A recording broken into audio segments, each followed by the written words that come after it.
ইল্লা মান আতাল্লাহ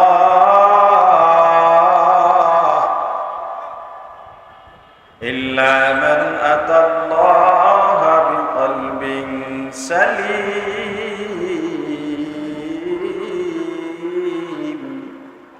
যেই রাসূলকে নিয়ে তুমি গর্ব করতে পারো, দুনিয়া পুঁজিবাদী যারা বিশ্বাসী, কুফরি গণতন্ত্রে যারা বিশ্বাসী, ভোগ বিলাসে যারা বিশ্বাসী, তারা মনে করে রাসূলের উম্মত, আশিক রাসূল যারা রাসূলের উম্মত, রাসূলের আদর্শ দুনিয়ায় প্রতিষ্ঠা করতে চায়, দুনিয়ায় যারা ইসলামকে মানে, উলামায়ে কেরাম, ইসলাম পন্থীরা এই দেশের উপরে, দুনিয়ার উপরে কোনো অবদান রাখে নাই, তাদের ওই বুঝও নাই, জ্ঞানও নাই, রাষ্ট্র পরিচালনা করতে পারবে না, অর্থনীতির কিছুই জানে না, সমাজনীতি জানে না, রাষ্ট্রনীতি জানে না, পররাষ্ট্রনীতি জানে না। তুমি তো তাদেরকে বুঝাইতে পারো তোমার কি অবদান, ইসলামের কি অবদান, মুসলমানের কি অবদান, উলামায়ে কেরামের কি অবদান। না, তুমি এই ইতিহাসই জানো না, তুমি যেই রাসূলের উম্মত সেই রাসূলের অবদান কি তাই তুমি জানো না। যদি জানতা, এই দুনিয়ার ভোগ বিলাসে বিশ্বাসীরা ইসলামের উপরে কথা বলার দুঃসাহস দেখাইতে পারত না। রাসূলের সিরাত আলোচনা তথা রাসূলের মহব্বতে আপনারা উলামায়ে কেরামের জবান থেকে পবিত্র কোরআন সুন্নাহর বাণী আলোচনা শোনার জন্য অপেক্ষায় আছেন, ধৈর্য সহকারে বসে আছেন। আল্লাহ আপনাদেরকে জাযা হিসাবে দুনিয়া ও জান্নাতের পরকালের সম্মান ও কল্যাণ দান করুন। রাসূল করিম সাল্লাল্লাহু আলাইহি সাল্লাম বলেছেন, লা ইউমিনু আহাদুকুম, তোমাদের ভিতরে কেউই ততক্ষণ পর্যন্ত পূর্ণ মুমিন হতে পারবে না, খাঁটি মুমিন হতে পারবে না, যতক্ষণ পর্যন্ত নিজে সহ, নিজ নফস সহ সারা পৃথিবীর সব মহব্বতের জিনিস থেকেও রাসূলকে বেশি ভালোবাসতে না পারবে, ততক্ষণ পর্যন্ত কি হওয়া যাবে না? আপনাদের কথার জবাবের আওয়াজ এই যে আশেপাশে গাড়ি চলে তার থেকে বেশি হতে হবে।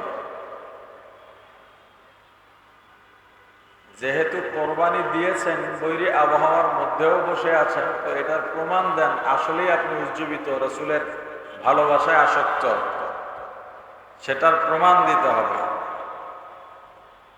সব থেকে বেশি ভালোবাসতে হবে কাকে? জোরে বলেন। ভালোবাসা আসলে কি জিনিস? এই যে আমরা বলি ভালোবাসতে হবে, এটা কি? ভালোবাসা পৃথিবীর সব থেকে পবিত্র শব্দ, ভালোবাসার থেকে পবিত্র আর কিছু নাই, এবং সবচেয়ে দামি শব্দ, দামি জিনিস হলো ভালোবাসা। এখন বর্তমান সমাজের যেই দৃশ্যগুলোকে পবিত্র ভালোবাসা বলা হয়, এই ভালোবাসা পবিত্র ভালোবাসা না, মূলত ওইটা ভালোবাসাই না, ওইটা হলো প্রেম। ওইটা কি? আর আপনারা কি জবাব দেন নাকি? জবাব দিতে হবে তো। আমি যদি মনে করেন এখন ওই এক কথার পর আবার বলে কিরে জবাব দেন না কেন, তাহলে তো 1 ঘন্টা আলোচনা হলে এই জবাব দেন না কেন এটা যে আধা ঘন্টা। আমার দায়িত্ব কথা বলা, বয়ান করা, আপনার দায়িত্ব আমার কথার জবাব দেওয়া। আমাকে কি আপনার বলে দিতে হচ্ছে হুজুর বয়ান করেন, বয়ান করেন, বলে দিতে হচ্ছে? তা আপনার দায়িত্বটা আমাকে বলে দিতে হয় কেন? আমাদের সমস্যাটা এখানেই, যার যার দায়িত্ব সে পালন করে না। পালন করলে কোনো সেক্টরে সমস্যা থাকে না, মারামারি হানাহানি কিছুই থাকে না। তো আমরা মাহফিলে এসে এক দায়িত্ব পালন করেছি। এখন বয়ান শুনবো, আলোচক যদি কিছু জিজ্ঞেস করে তার জবাবও উচ্চ আওয়াজে দিতে হবে, এটাও একটা বড় দায়িত্ব। এই ঠিকটা মোটামুটি সবাই পারেন, কিন্তু এই ঠিক আমি চাই না। আমি চাই যেই প্রশ্ন করবো সেই জবাব দিব। পারবেন ইনশাআল্লাহ?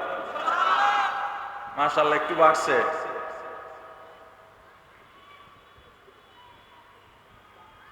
যেই সম্পর্ক বৈধ, ওই বৈধ সম্পর্কের যেই টান বা ঝোঁক, এটাকে ভালোবাসা বলে এবং এটা পবিত্র।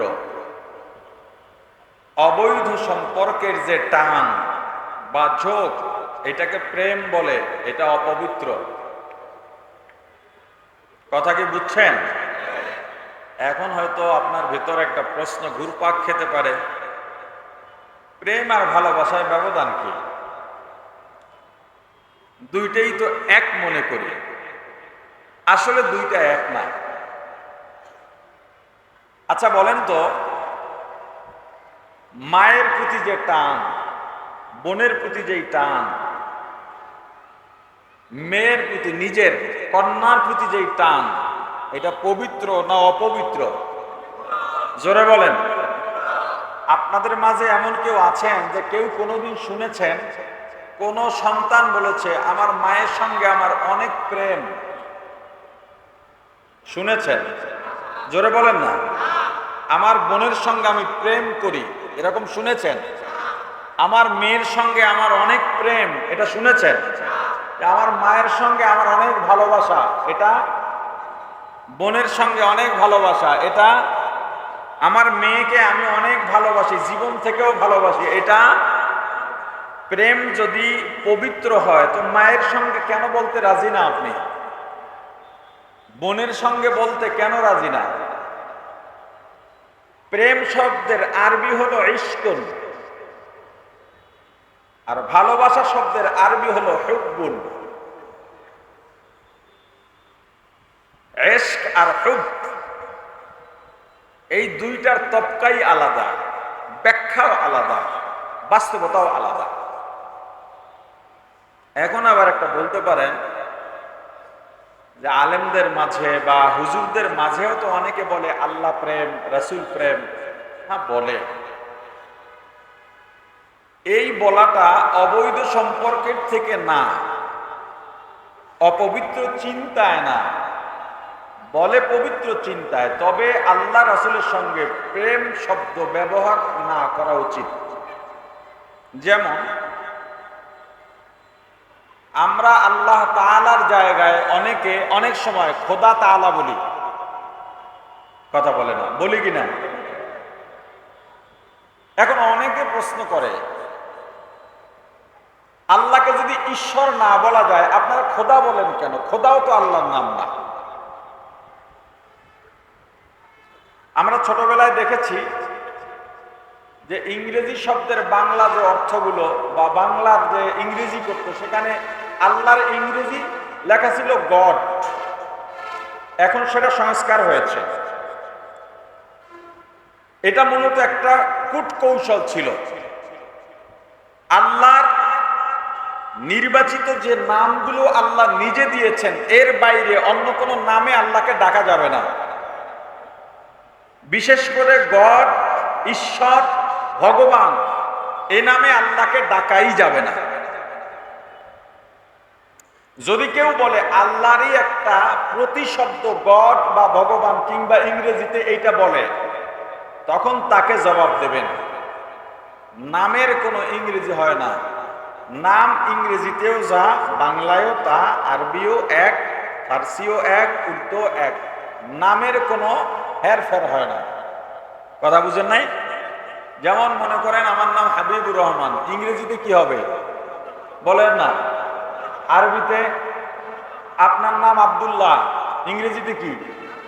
আল্লাহর নাম আল্লাহই থাকবে, এইটার কোনো আলাদা প্রতিশব্দ নাই। খোদাও তো আল্লাহর দেওয়া নাম না। খোদা মূলত খোদ, এটা একটা উর্দু শব্দ। বলা যায় সূরাতুল ইখলাস বা কুল হু আল্লাহ সূরার ফুল সার মর্মের সংক্ষিপ্ত একটা শব্দ হলো খোদ। মানে আল্লাহ কারো থেকে জন্ম নেন নাই, জন্ম দেন নাই, একাই সৃষ্টি। লাম ইয়ালিদ ওয়া লাম ইউলাদ। আমরা সেই খোদ বখত থেকে আল্লাহকে খোদা বলি, তবে আল্লাহর নাম হিসাবে বলি না, আল্লাহর গুণাগুণ বা সিফত হিসেবে বলি। তবুও আমি ব্যক্তিগতভাবে মনে করি খোদা ব্যবহার না করাই ভালো, যেহেতু আল্লাহ অনেকগুলো নাম দিয়েছেন। অনুরূপভাবে আল্লাহ প্রেম, রাসূল প্রেম যদি কেউ ব্যবহার করে গুনাহ হবে না, না করা ভালো। এখন ভালোবাসা আসলে কি? ভালোবাসা হলো বৈধ কোনো সম্পর্কের প্রতি, সম্পর্কের বাইরে কোনো আলাদা ভালোবাসা হয় না। বৈধ সম্পর্কের প্রতি যেই টান বা ব্যাকুলতা তৈরি হয়, যাকে ভালোবাসি তার চাহিদা পূরণ করবার জন্য ভেতরে যেই ব্যাকুলতা তৈরি হয়, ওই ব্যাকুলতার নাম ভালোবাসা। এই ব্যাকুলতা অবৈধ সম্পর্কে গেলে হয় প্রেম, যেটা অপবিত্র। বৈধ দিকে গেলে হয় ভালোবাসা, যেটা কি পবিত্র। যেমন আপনি আপনার বিবিকে ভালোবাসেন, আপনার ছেলেকে ভালোবাসেন। আপনার ছেলে বলল, বাবা আমি পাশের বাসায় আমার ছোট্ট বন্ধুর পায়ে দুইটা জুতা দেখেছি, খুবই সুন্দর নতুন ডিজাইনের। 4-5 বছরের ছেলে আপনাকে বলতেছে, কিংবা বন্ধুকে নিয়ে এসে দেখালো, এই যে জুতা আমার এইটা পছন্দ, এনে দাও। আপনি যদি বাবাই হয়ে থাকেন আর আপনার ভেতরে যদি সন্তানের জন্য ভালোবাসা থেকেই থাকে, আপনার ভেতরে একটা ব্যাকুলতা তৈরি হবে। তখন আমার ছেলে একটা আবদার করছে, এটা আমাকে পূরণ করতেই হবে। আপনি ধোলাইপাড় বাজারে গিয়ে জুতার দোকান তালাশ করতেছেন, দেখলেন ওই জুতা নাই, মোবাইলে ছবি তুলে এনেছেন, জিজ্ঞেস করতেছেন এই জুতা কোথায় পাওয়া যাবে? এই বাজারে না, শনির একটা পাওয়া যাবে। গেলেন শনির একটা, সেখানেও নাই। ওরা বলে গুলিস্তান যেতে হবে, সিদ্দিক বাজার যেতে হবে। আপনি এই যে ঘুরতেছেন, এই যে ব্যাকুলতা, কেন? সন্তানের প্রতি ভালোবাসা, এজন্য নাকি অন্য কোনো কারণ আছে? আপনি বললেন আপনার বিবিকে ভালোবাসেন, কিন্তু 1 বছর হয়ে গেছে, আপনি একটা শাড়িও দিলেন না, 3 পিসও দিলেন না। বিবির কাপড় ময়লা হয়ে গেছে, নরম হয়ে গেছে, ছিঁড়ে গেছে। আপনি বলতেছেন না তোমারে ভালোবাসি। বিবি বলতেছে তাহলে আমার জন্য কিছু প্রয়োজনীয় জিনিস আনো। আপনার ভিতরে ব্যাকুলতা তৈরি হলো না, কিন্তু আপনি দাবি করতেছেন আমি ভালোবাসি। আপনি বলেন আপনার দাবি করা ভালোবাসা সত্য না মিথ্যা? জোরে বলেন, ভালোবাসা কোনটা? আমার ভালোবাসার ব্যক্তি যেটা চায় ওইটা বাস্তবায়ন করার জন্য আমার ব্যাকুলতা যদি তৈরি হয় এবং সেটার বাস্তবায়ন ঘটে, তখন প্রমাণ হবে আপনি আসলেই ভালোবাসেন। কথা কি বুঝতে পেরেছেন? এবার আসেন, আল্লাহর রাসূল বলছেন ভালোবাসতে হবে সবচাইতে রাসূলকে বেশি। কাকে? রাসূলকে। এখন আমাদের এখানে দেখা দরকার রাসূল আমাদের থেকে কি চাইলেন। রাসূল বলতেছেন দাড়ি কামাইও না। আপনি কামাইতেছেন আর বলতেছেন আমি রাসূলকে ভালোবাসি। আপনার ভিতরে রাসূল এই কথাটা বাস্তবায়ন করার কোনো ব্যাকুলতাই দেখা গেল না, তৈরি হলো না। আপনি জশ্নে জুলুস আর ঈদে মিলাদুন নবীর স্লোগান মিছিল দিয়া কপালে ওই যে একটা ফিতা দিলেন রাসূলের স্লোগানের নামে, মিছিল শেষে কোনাকাঞ্চিতে বসে বিড়ি ধরাইলেন। সোশ্যাল মিডিয়ায় এমন দৃশ্য দেখেছেন কিনা? কথা বলে না। আশেকে রাসূলের একটা ফিতা আছে মাথায় বান্দা, মিছিলও করলো সামনে সামনে। মিছিল শেষ, কি টানে? তাহলে কি রাসূলের প্রতি ভালোবাসা সে যে দাবি করলো, এই দাবি সত্য না মিথ্যা? দাবি প্রমাণ হয় কখন? যখন ভালোবাসায় চাওয়া পাওয়া, চাওয়ার প্রত্যাশা ঘটাইতে আপনার ভিতরে ব্যাকুলতা তৈরি হলো এবং সেটার বাস্তবায়ন ঘটাবেন, তখনই প্রমাণ হবে আপনি ভালোবাসেন। এখন বলেন রাসূলের প্রতি ভালোবাসা আসলে কত % মানুষের আছে? মুহাম্মদুর রাসূলুল্লাহ সাল্লাল্লাহু আলাইহি ওয়াসাল্লাম বিশ্বের এমন একজন ব্যক্তি যার মাধ্যমে কিয়ামত পর্যন্ত জান্নাতে যাওয়া কিংবা সফলতা অর্জন করবার আর কোনো পথ বাকি নাই, যেই পথ তিনি বাতলাইয়া গেলেন। আল্লাহই ঘোষণা দিয়া দিলেন, আল ইয়াউমা আকমালতু লাকুম দীনাকুম ওয়া আতমামতু আলাইকুম নি'মাতি ওয়া রাদিতু লাকুমুল ইসলাম দীনা। এই পৃথিবীতে যত মনীষী মারা গেছে এ পর্যন্ত প্রত্যেকের ক্ষেত্রে একটা কথা আছে যে লোকটা যদি আরো কয়েকদিন বাঁচতেন আরো অনেক কিছু করে যেতে পারতেন। কথা কয় না? একমাত্র মুহাম্মদুর রাসূলুল্লাহ সাল্লাল্লাহু আলাইহি সাল্লামের ক্ষেত্রে এই কথা নাই, এবং সেই ঘোষণা আল্লাহ নিজে দিয়েছেন যে আপনার মাধ্যমে দিন পরিপূর্ণ হয়ে গেছে, আর কোনো কিছু বাকি নাই। এবং পৃথিবীর কাউকে কখনো বলতে শুনবেন না নবীজি যদি আর কয়টা দিন বেঁচে থাকতেন তাহলে ইসলামের এই অপূর্ণাঙ্গ বিষয়টা পূর্ণাঙ্গ করতে পারতেন। শুনছেন কখনো? যখনই রাসূলের মাধ্যমে সব পূর্ণ হয়ে গেল আল্লাহ ঘোষণা দিয়ে দিয়েছেন, আল ইয়াউমা আকমালতু লাকুম দীনাকুম ওয়া আতমামতু আলাইকুম নি'মাতি ওয়া রাদিতু লাকুমুল ইসলাম দীনা।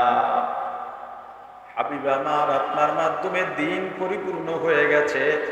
এখন যদি কেউ জান্নাতে যেতে চায় আপনার দেখানো পথ অবলম্বন করলেই জান্নাতে যেতে পারবে।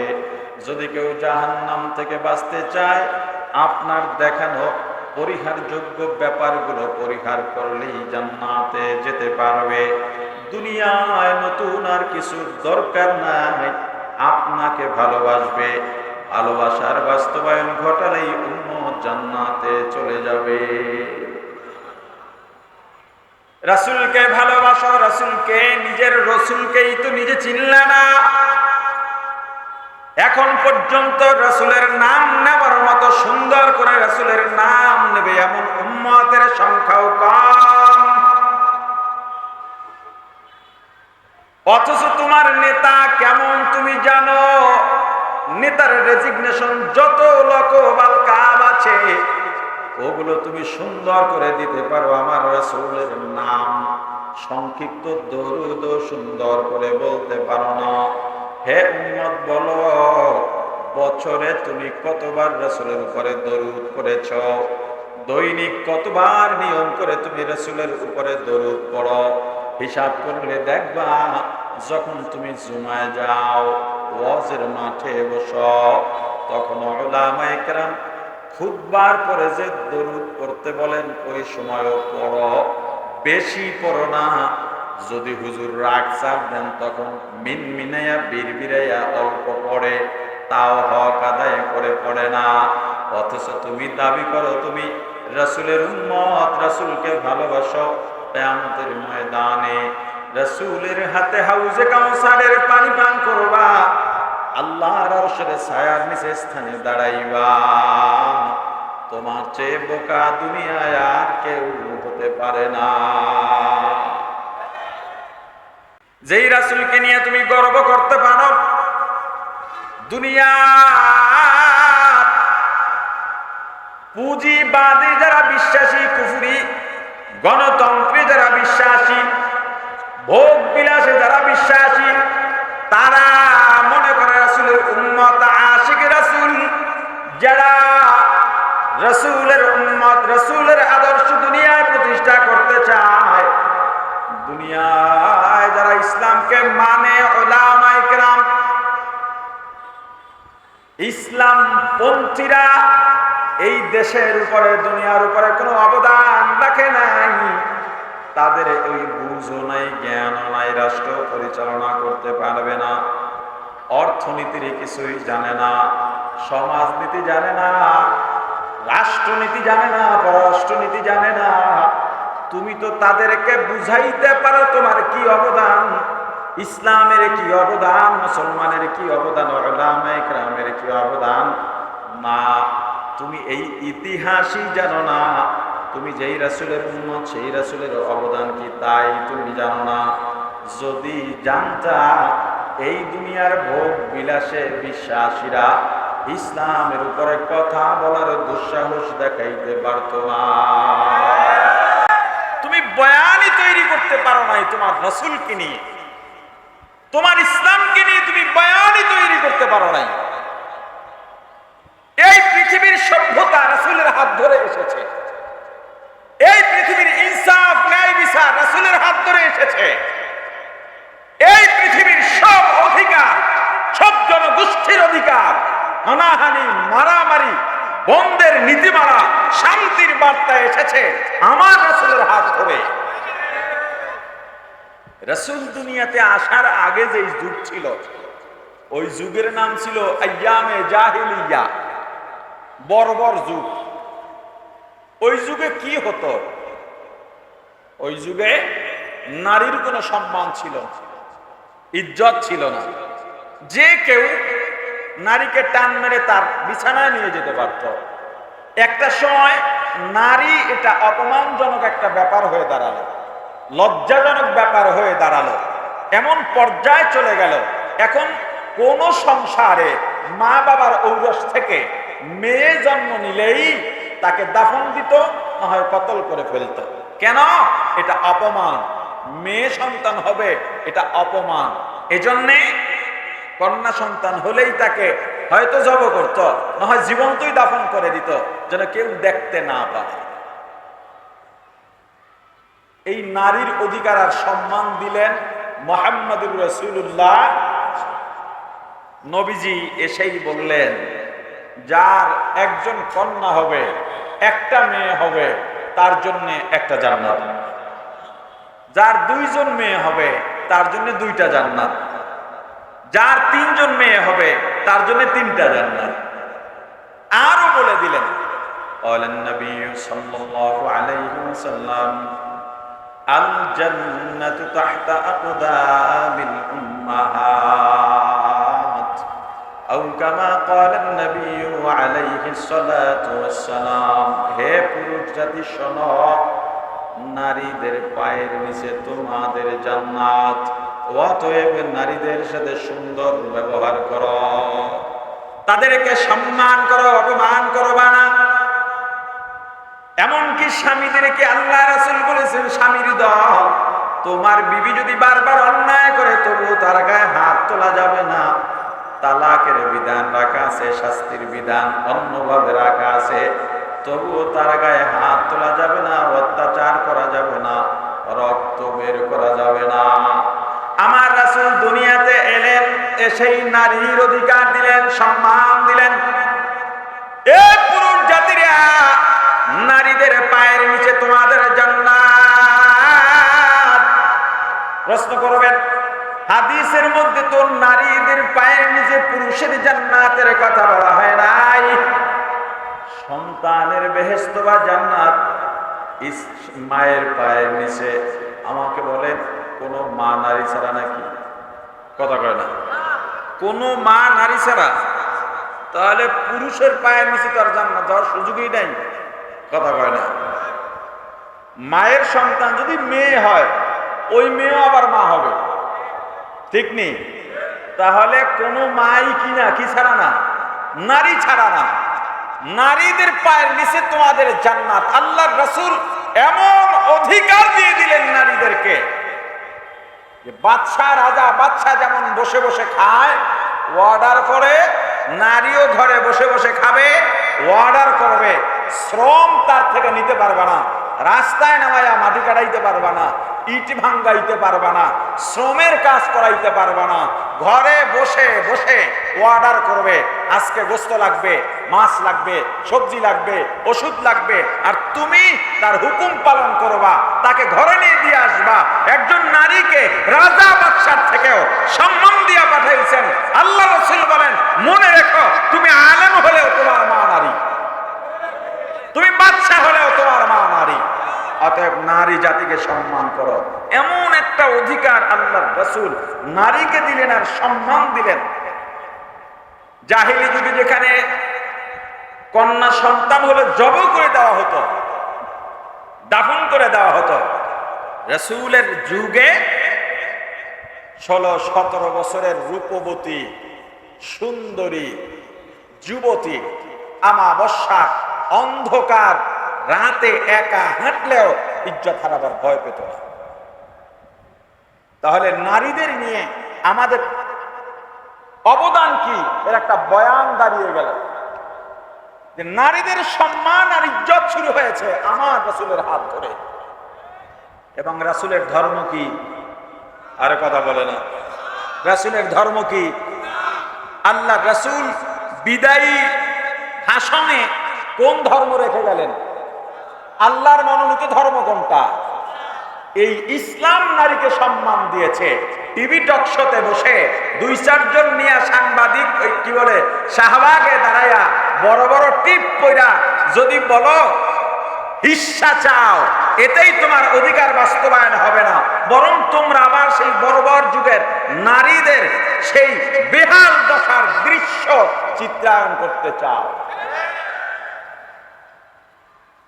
এই এক কথার উত্তর ওরা জীবনেও দিতে পারবে না।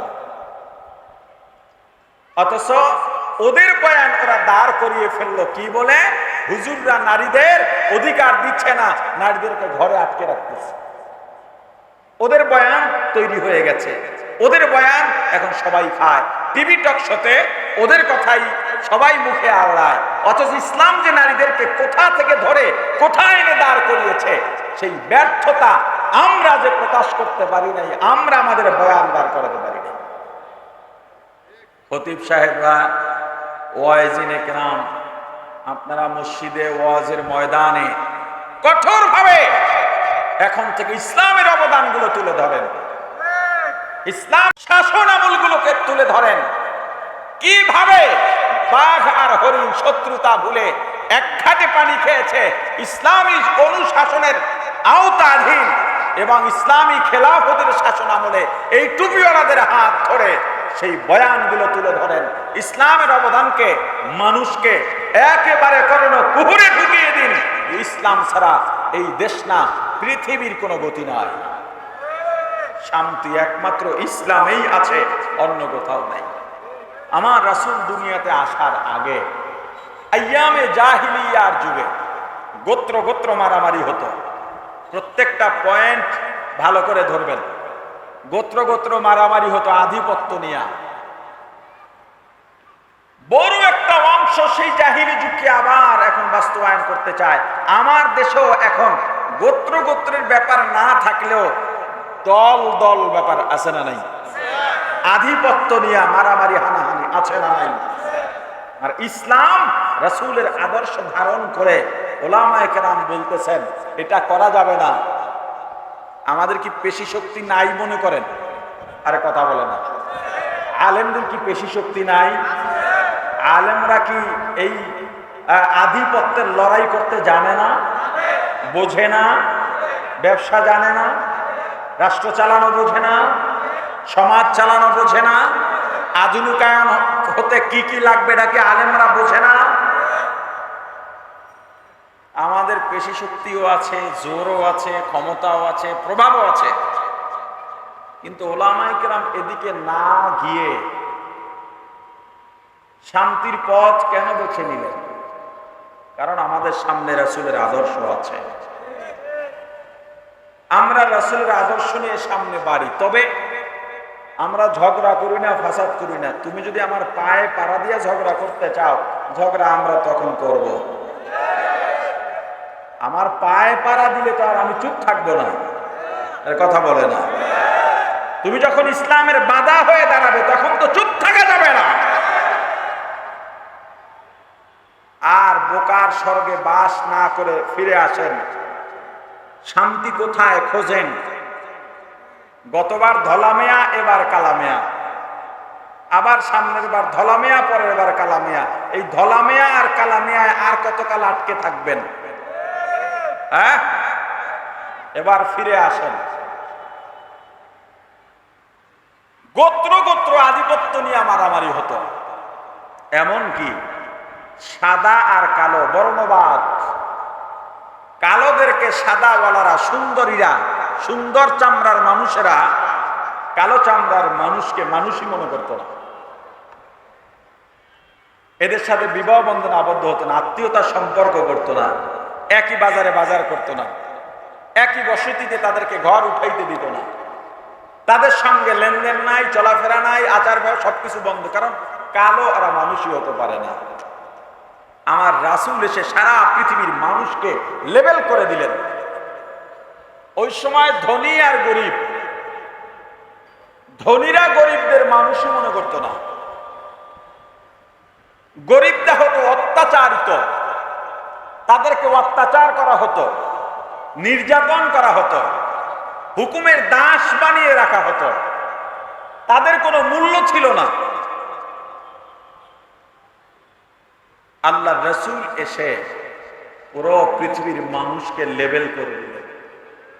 সাদা কালোর ব্যাপার নাই, ধনী গরিবের ব্যাপার নাই, মানুষের বিচার, মানুষের মূল্যায়ন চামড়া দিয়া হবে না, অর্থ দিয়া হবে না, পেশি শক্তি দিয়া হবে না, বংশ দিয়া হবে না, মানুষের সম্মান আর মূল্যায়ন হবে অন্তরের উপরে বিচার করে। কিসের উপরে?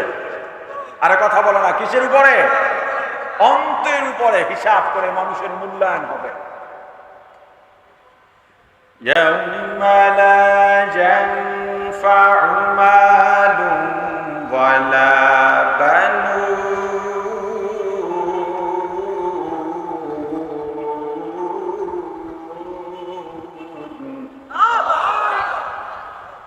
ইল্লা মান আতাল্লাহ ইল্লা মান আতাল্লাহ বিকলবিন সালিম।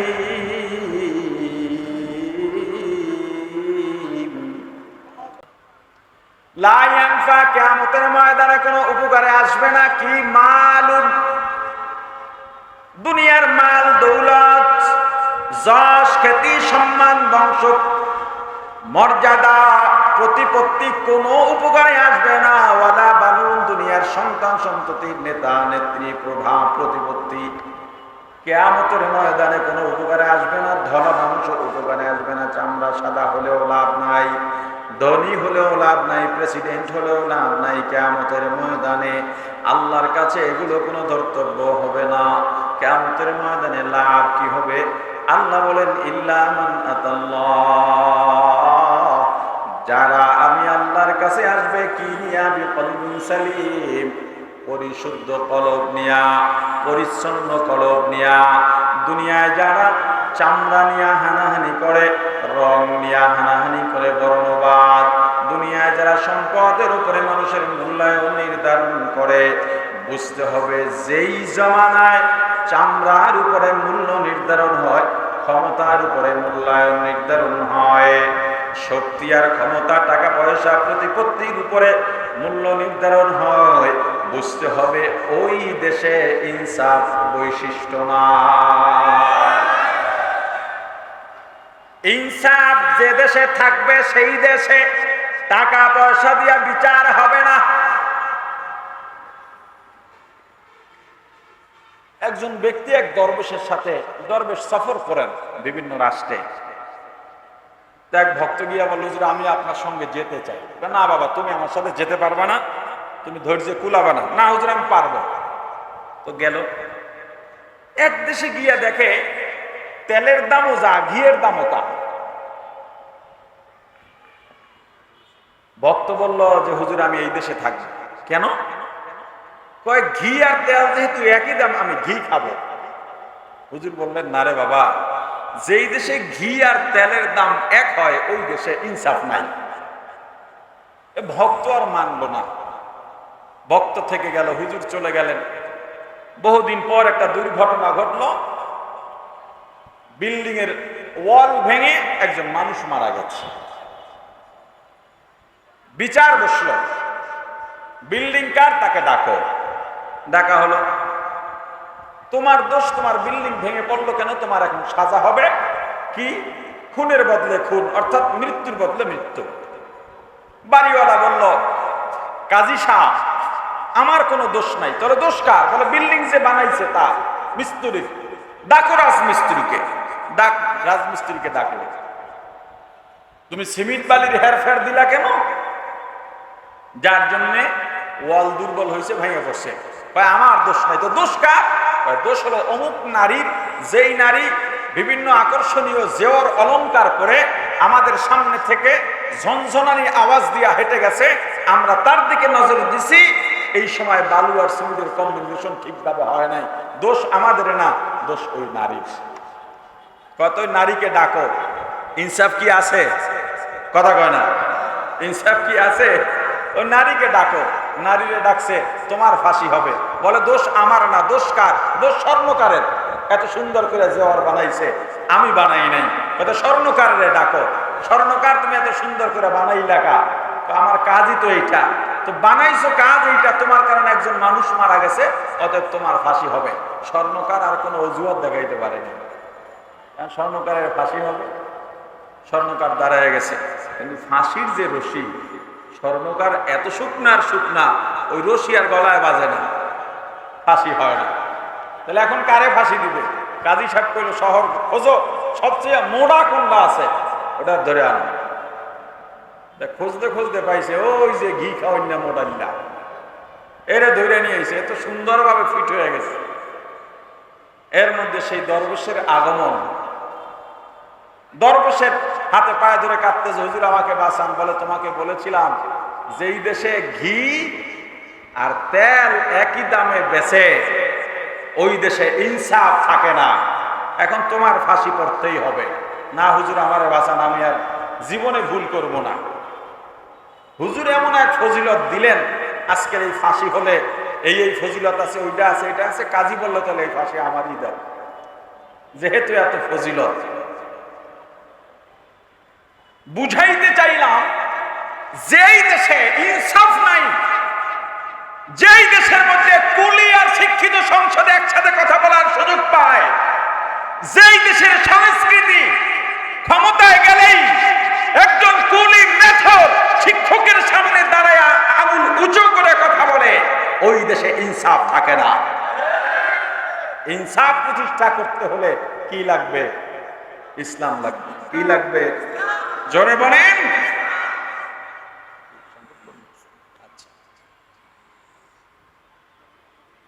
হ্যাঁ, আল্লাহ রাসূল এসে সারা পৃথিবীর মানুষকে লেবেল করে দিলেন, এমন ভাবে করলেন যে কালো আর ধলার তো ব্যবধান নাই। পৃথিবীর বলতে গেলে শ্রেষ্ঠ কালো ব্যক্তি ছিলেন হযরত বেলাল। মানুষ যতই কালো হোক, হাতের তালু সাদা থাকে। হযরত বেলাল রাদিয়াল্লাহু তাআলা আনহু হাতের তালুও কালো ছিল, কিন্তু জান্নাতে সবচেয়ে মর্যাদাবান হবেন তিনি।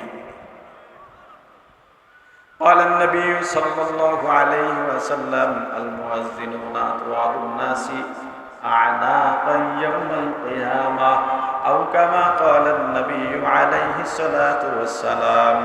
আমার রাসূল বলেছেন, মুয়াজ্জিন যারা নামাজের জন্য ডাকে, এদের মর্যাদা কিয়ামতের ময়দানে সবার থেকে উঁচা হবে। প্রাণের ভাই আমার, এজন্য রাসূলের ইতিহাসগুলো পড়েন। রাসূল দুনিয়াতে আসার আগের থেকে পড়া শুরু করেন। রাসূল নবুয়তের আগ পর্যন্ত রাসূলের জীবনে কি কি ঘটেছে তা পড়েন। নবুয়তের পরে 63 বছর পর্যন্ত 23 বছরের জিন্দেগি নিয়েও পড়েন রাসূলের অবদান কি।